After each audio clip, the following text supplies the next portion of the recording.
पंच परमेष्ठी भगवंतों की, गणाचार्य भगवान विराग सागर जी महामुनिराज की, पट्टाचार्य भगवान गुरुवर विशुद्ध सागर जी महामुनिराज की, श्रुत संवेगी महाश्रमण आदित्य सागर जी महामुनिराज की, 3 कम 9 करोड़ महामुनिराजों की। आज पुनः हमारे सौभाग्य का उदय हुआ है कि हमारे बीच परम पूज्य शताब्दी देशनाचार्य पट्टाचार्य भगवान गुरुवर विशुद्ध सागर जी महामुनिराज के परम स्नेही शिष्य श्रुत संवेगी महाश्रमण आदित्य सागर जी महामुनिराज आपके अंतरंग में होने वाली नाना जिज्ञासाओं का आगम से उत्तर देने के लिए उपस्थित हुए हैं। सर्वप्रथम उन लोगों को मौका दिया जा रहा है जो ऑनलाइन पर हैं, फिर आपको मौका दिया जाएगा। राजस्थान से अज्ञात रूप से प्रश्न हैं। अगर कोई आपके चारित्र पर गलत लांछन या बिना किसी सही जानकारी के लांछन लगाए तो हमारा मन उदास हो जाता है। उस समय हमें क्या करना चाहिए और समाज में इसकी क्या भूमिका होनी चाहिए, कृपया समाधान कीजिए। देखिए, आज का ये दौर मैं कहूँगा कि पंचम काल का एक चरम सीमा का दौर लग रहा है, क्योंकि बुरे लोगों की बुराइयां कोई नहीं करता, अच्छे लोगों की अच्छाइयां भी कोई नहीं करता, अच्छे लोगों की बुराइयां ज़रूर करते मिलते हैं। और मेरा कहना है कि अच्छे लोगों की बुराइयां करने से कोई अच्छा बुरा नहीं हो जाता। यद्यपि एक बार जो रूमर बन जाता है उसको लोग स्वीकार लेते हैं, फिर भी किसी के कह देने से कुछ नहीं होता। सीता जी के लिए भी बहुत सारी बातें कही गई थी, आज भी सीता जी ही हैं। तो अगर कोई ऐसा कहता है तो सबसे पहली बात है कि समाज के लोगों को सामने आना चाहिए। लेकिन होता उल्टा है कि समाज के लोग और उसमें नमक मिर्ची बघार मिला करके आगे और प्रेजेंट कर देते हैं। आपने देखा होगा जब रात्रि में अपन खेत आदि में रहते हैं तो आवाज़ आती है बाहर से लड़ाइयों की। एक कहता है हुआ, दूसरा भी कहता है हुआ, फिर तीसरा कहता है हुआ।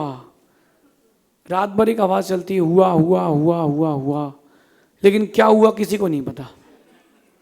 ऐसी समाज में स्थान स्थान विशेष में सब जगह ग्रुपों में ऐसे लोग होते लड़ैया जैसे। वो क्या करते हैं, दूसरे की बात आगे फॉरवर्ड करते हैं, लेकिन उनको पता नहीं कि क्या हुआ। ऐसा करना अनुचित है। ऐसे करने वालों को पाप का बंध तो होता ही है, ऐसे करने वालों को डबल हिंसा लगती है। एक तो स्वयं के परिणामों की, क्योंकि झूठ बोला, मायाचारी करी, कसाई करी, और दूसरों के परिणामों को क्षुभित किया, उसकी भी मिलेगी। तो ये अपना कर्तव्य, एक कर्तव्य अपना है जिसके साथ ऐसा हो रहा है। मैंने अभी 2 दिन पहले नेमी सागर में भी ये बात कही थी। एक कर्तव्य बनता है उसका जो कह रहा है, एक अपना कर्तव्य बनता है कि अपन उस समय धर्म ध्यान अधिक करें, ताकि अपने जो अशुभ का उदय आया उसका समय जल्दी निकले। सामने वाले का कर्तव्य बनता है कि प्रतिबोध को प्राप्त हो। तुम्हारे बारे में कोई ऐसा बोलेगा तो तुमको कैसा लगेगा। कर्म जो होता है वो रिटर्न करता है चक्रवर्ती ब्याज के साथ। तो तुमने अगर किसी के बारे में कहा है तो वो छोड़ेगा नहीं, और जब तुम्हारा उदय में आएगा तब फिर तुम रो ना, वो हंसेगा। तो मेरा कहना है विकल्प नहीं करके अपन अपनी लाइफ को वैसे ही जिए जैसे जीते हैं। अगर आप अपने गुरु के सामने सही हैं, अपने परिवार के सामने सही है, तो किसी को प्रूव करने की ज़रूरत नहीं है। फिर भी एक लीगल प्रोटेक्शन जरूर लगाना चाहिए कि मेरे प्रति ऐसा बोला जा रहा है। जो व्यक्ति बिना किसी प्रूफ के ये बातें बोलेगा उसके लिए मैं एफआईआर या उसके लिए गवर्नमेंट का एक्शन लिया जाएगा। ऐसा करके प्रोटेक्शन ज़रूर लगाना चाहिए ताकि ये बात प्रूफ रहे कि मैं गलत नहीं हूँ। कई बार अपन सही होने पर खुद को डिफेंड नहीं करते तो लोग बोलते कि गलत ही है, ऐसा समझिए। मुंबई से चैतन्य प्रकाश जैन नमोस्तु निवेदित करते हुए प्रश्न पूछ रहे हैं। आहार बनाते समय या आहार देते समय यदि दिन में अंधेरा हो जाए तो क्या सूर्य की किरणों को दर्पण से जोड़कर चौके में उजाला करना उचित है? क्या ऐसा करने से कोई दोष लगेगा? कृपया समाधान कीजिए। देखिए, तत्वार सूत्र में लिखा है अलौकिक पान नहीं करना चाहिए, यानी कृत्रिम प्रकाश नहीं करना चाहिए। अकृत्रिम प्रकाश की कोई बाधा नहीं है। बहुत सारी जगह अकृत्रिम प्रकाश की व्यवस्था रहती है। जो फ्लोर्स वगैरह में वो कांच के वो आते हैं ग्लासेस इतने मोटे मोटे, वो लगा लेते हैं और सूर्य की रोशनी आती है। सूर्य की रोशनी से तात्पर्य है कि उसमें जीवों की उत्पत्ति सामान्य रूप से होती है, ऐसी अधिक रूप से नहीं होती। तो उसके लिए कर सकते हैं, कांच आदि लगा के भी कर सकते हैं, इसमें कोई बाधा नहीं, ऐसा समझिए। हजारीबाग से रोहित जैन नमोस्तुन विधि करते हुए प्रश्न पूछ रहे हैं। आज के समय में लोगों को केवल अपने मतलब से मतलब है। हम सोचते हैं कि समय देना, साथ देना ज़्यादा मूल्यवान है, क्योंकि पैसा तो कुछ समय की ही सुख दे सकता है, पर लोग यह समझते नहीं। ऐसा क्यों? कृपया समाधान कीजिए। एक बार और पूछ लीजिए, थोड़ा विघ्न आ गया था। हजारीबाग से रोहित जैन नमोस्तुन विधि करते हुए प्रश्न पूछ रहे हैं। आज के समय में लोगों को केवल अपने मतलब से मतलब है।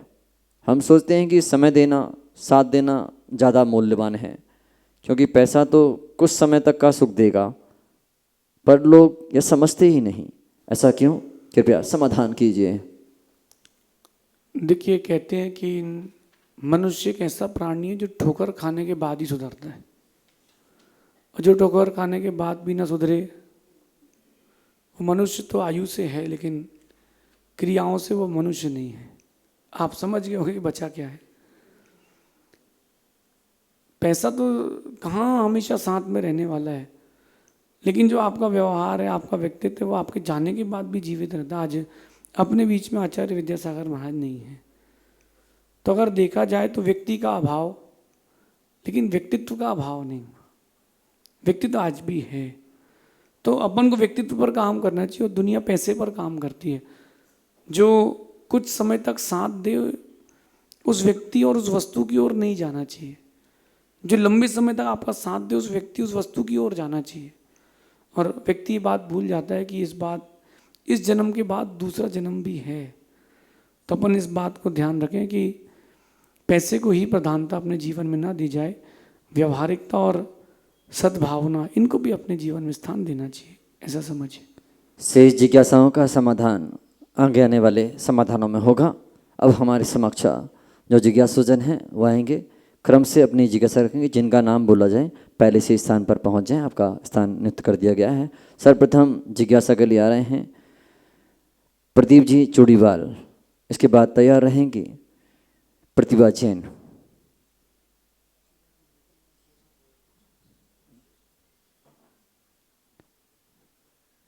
चौरई से हमारे बीच में सुरेश जी हैं, आए प्रश्न करें।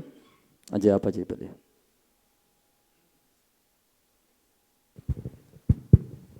नमोस्तु महाराज जी।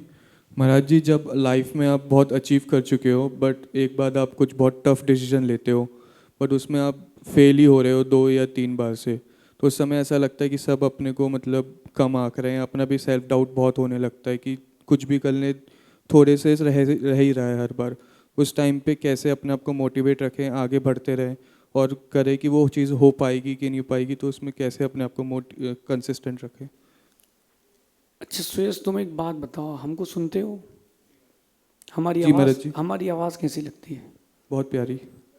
बेटा, अभी पिछले 1-1.5 साल पुरानी तुमको बता रहा हूँ, एक बहुत बड़े विद्वान मुझसे बोल गए कि आपकी आवाज़ तो बच्चों जैसी है। तो मैंने कहा, बच्चों की आवाज़ हर किसी को पसंद आती है। कर्म हो, प्रकृति हो, लोग हो, आपको भले ही कम आके, आप अपने आप को कम मत आंको। 1 नंबर से 2 नंबर से अगर रह जाते हैं तो खुश होना चाहिए, क्योंकि आपने जो 98 मार्क्स लिए हैं, 2 नंबर रह गए हैं सिलेक्ट होने के लिए, तो आपने 98 मार्क्स का एक्सपीरियंस भी लिया है। अब अगली बार मुझे पढ़ाई नहीं करना है, अगली बार तो मुझे रिवीजन करना है। ये माइंड सेट करें। एक बच्चा 10th में फेल हो गया, लोगों ने उसका मजाक उड़ाया, बोले नहीं मैं तो बहुत बढ़िया हूँ। बोले क्यों? मुझे तो रिवीजन करना है, पढ़ाई तो मैं पहले कर चुका हूँ। ये उसका पॉजिटिव एस्पेक्ट था। ये एटीट्यूड रखना पड़ेगा। हो सकता है कि बहुत सारे लोगों के नज़रिए अपने अपने हों, लेकिन अपनी दीवार पर एक कागज़ लगा के रख लेना आज से, और गुरु जी की फ़ोटो लगाना, उसमें लिखना फ़ोटो के नीचे, वो तुमसे कह रहे हैं yes you can, yes you can. नीचे अपनी फ़ोटो लगाना ऐसे और लिखना यस आई विल। कि मुझे लक्ष्य प्राप्त करना है, अपने लिए नहीं करना, अब तो उनके लिए करना है जिनको मैं वचन दे चुका हूँ। ऐसा करके वापस जोश से आओ। अभी भीलवाड़ा के एक हमारे पहचान के 17वें 18वें अटेम्प्ट में उनका सीए हुआ है, शादी हो गई, बच्चे हो गए, अच्छा बिजनेसमैन है, प्रॉपर्टी का काम करता है। मैंने बोला फिर क्यों किया? बोले गुरुदेव आपने कहा था करना चाहिए, नहीं करना चाहिए। मैं तो जोश में था कि मुझे करना ही है, तो मैंने कर लिया। मैंने डिग्री का क्या होगा? डिग्री गई, बोले फ्रेम बना के रख लूँगा, बोले मैं, लेकिन कोई ये मेरे को नहीं कह सकता कि तुम पीछे हट गए थे। तो ट्राई अनटिल यू सक्सीड। अपन को पीछे नहीं हटना है ना। कर्म के आगे एक ही चीज़ है जो कर्म को झुका सकती, वो आपकी मेहनत है। मुझसे लोगों ने कहा था कि तुम्हारा कभी संग भी नहीं बनेगा। मैं तो गर्व से कहता हूँ कि संग ऐसा ही बनना चाहिए। तो लोग आपको हल्के में आंकें, लेकिन आप खुद को हल्के में नहीं आंकना। अपनी चाल वैसे ही रखना कि मैं एक बहुत बड़े स्टेट का, बहुत बड़े एरिया का कलेक्टर हूँ। अपना एटीट्यूड वैसे ही लेके चलना। जो बच्चे नीट पास करके कॉलेज की उसमें जाते ना पढ़ाई करने MBBS की, तो मैं उनसे कहता हूँ कि जब तुम वाइट को वो पहनो ऊपर से ब्लेजर, तो यही सोचना कि मैं डॉक्टर हूँ, स्टेथोस्कोप लिया हूँ। उस एटीट्यूड से जियोगे, एक दिन जरूर सफल होगे। आशीर्वाद है। नमोस्तु महाराज।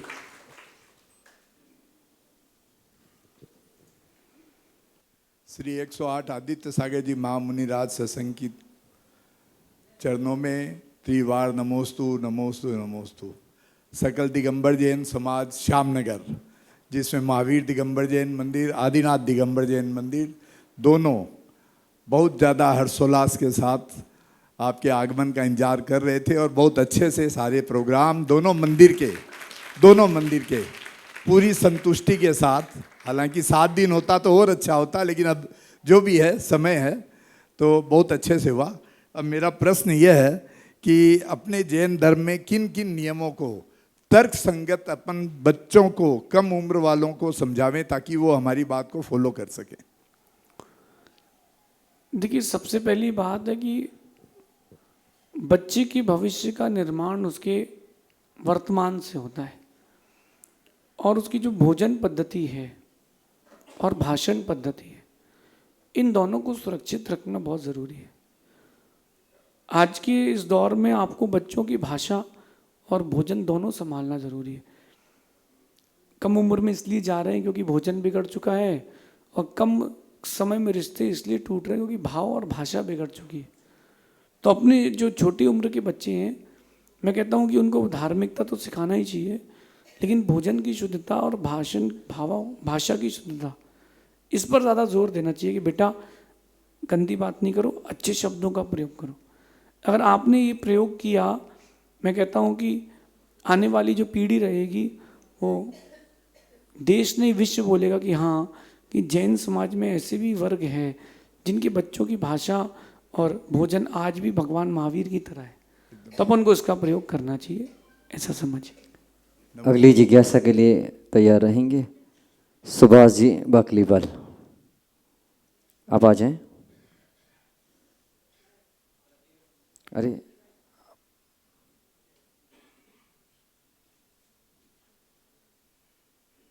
जिनका नाम लिया गया है आ जाएं पहले से आगे स्थान पर।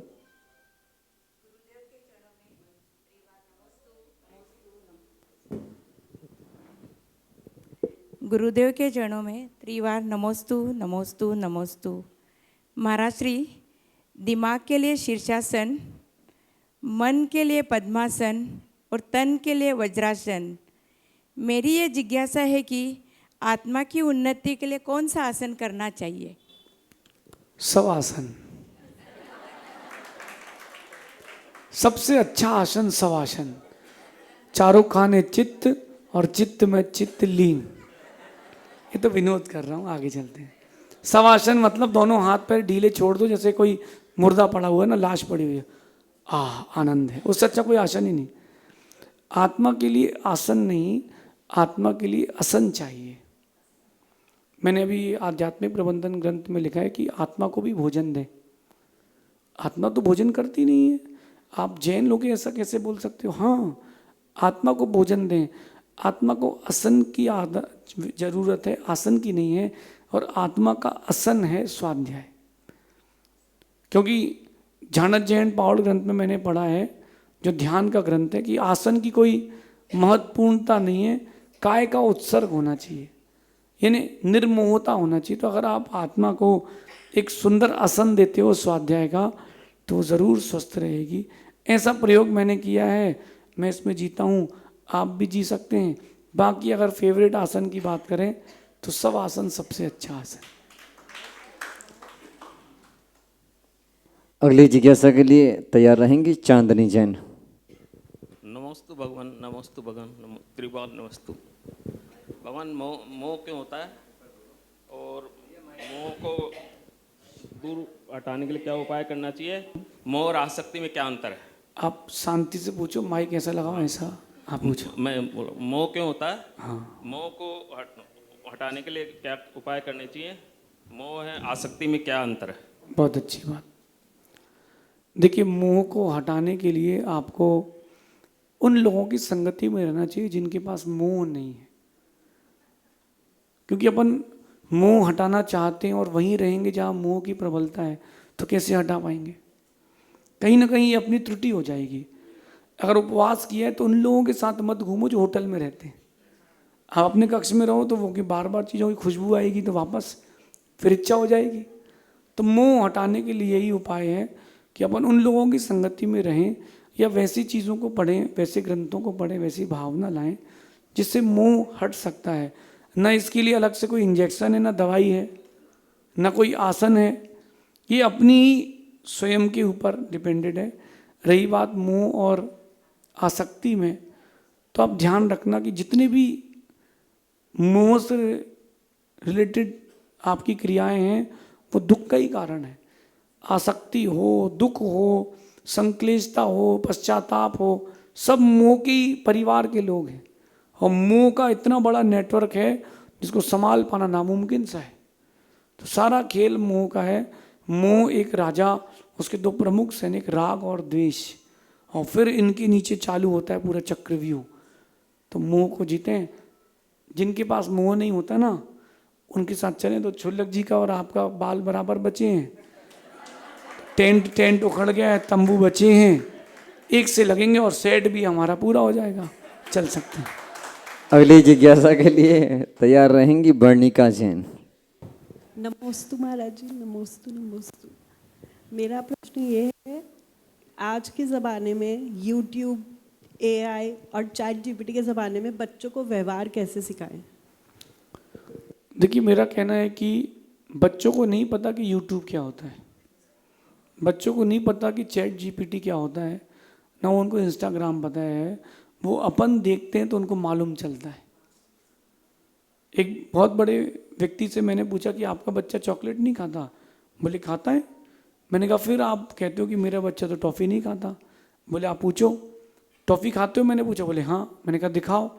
तो उसने अपने पॉकेट में से गोली निकाली, वो गुड़ की और अजवाइन की गोली थी। बोले मैंने अपने बच्चों को बता के रखा कि यही टॉफ़ी है।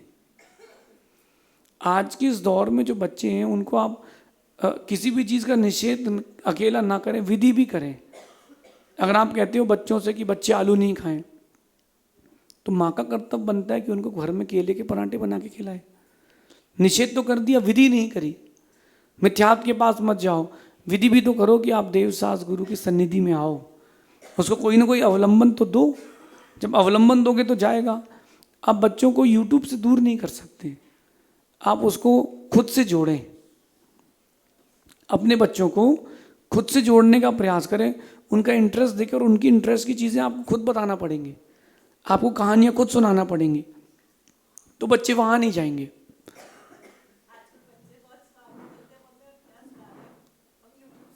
हाँ, तो आपको वो फ़ोन ही नहीं रखना चाहिए। बिग माँ बोली हमारे बच्चे बहुत टीवी देखते हैं। मैंने टीवी अलग कर दो, आप कुछ दिन के लिए ट्राई कर लो। आप संक्लिष्टता होगी, थोड़ा समस्या आएगी, 8-10 दिन आप कीपैड वाला फ़ोन रख लो, इसमें यूट्यूब नहीं हो।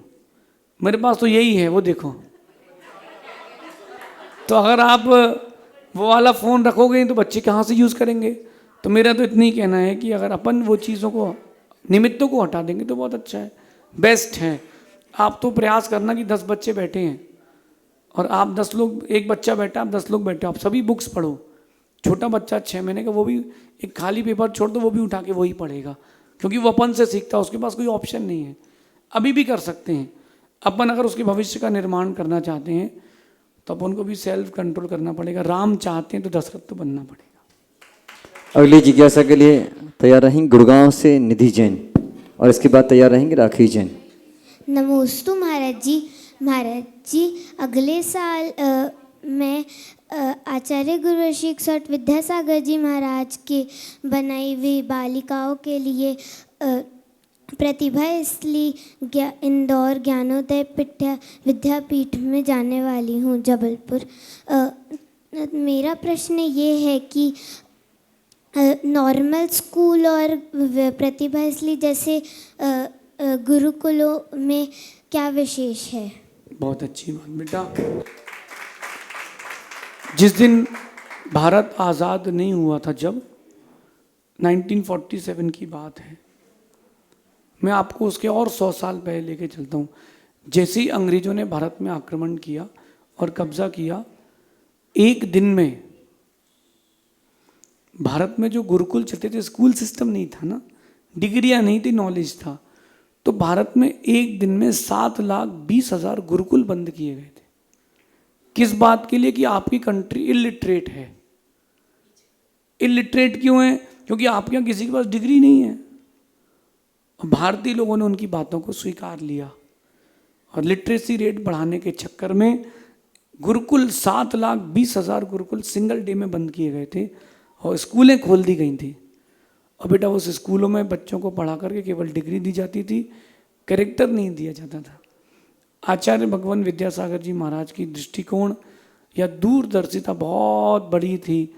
शायद अपनी 2-4-10 पीढ़ियाँ भी उनकी दूरदर्शिता को समझ ना पाए। उनका अभिप्राय ये था कि अगर जब आप बड़े हो गए, कितनी उम्र के हो गए आप? अभी आपकी एज क्या हो गई?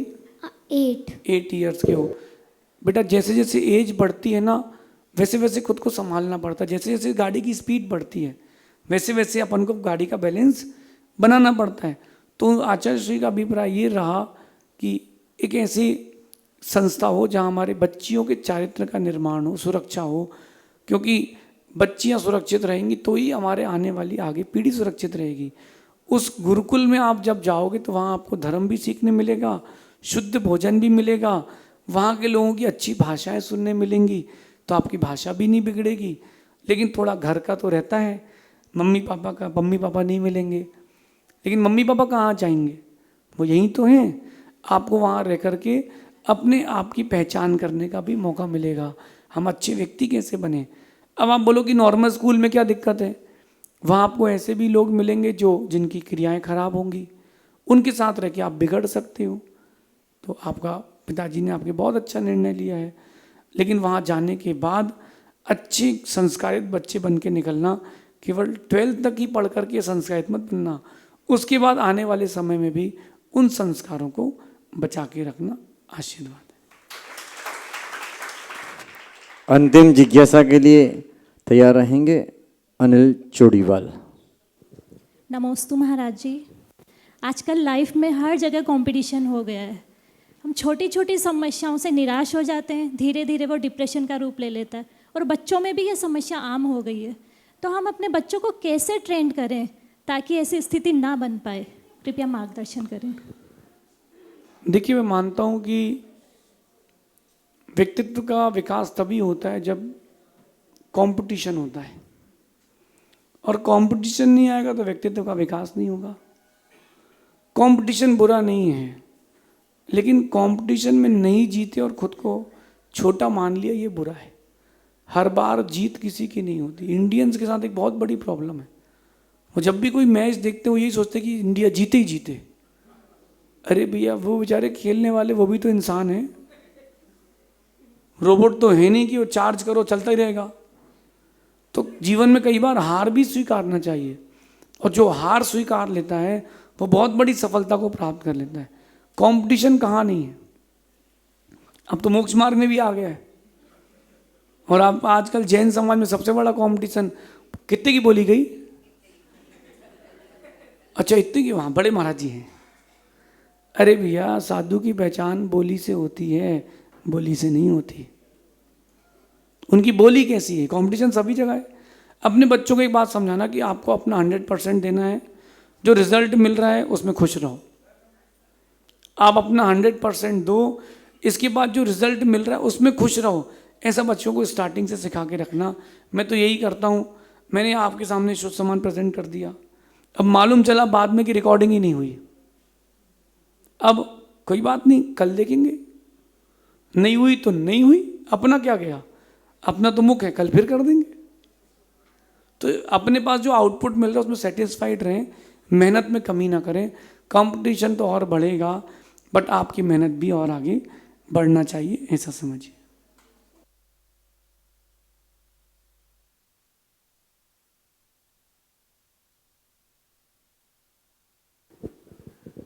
गुरुवर के चरणों में नमोस्तु नमोस्तु नमोस्तु।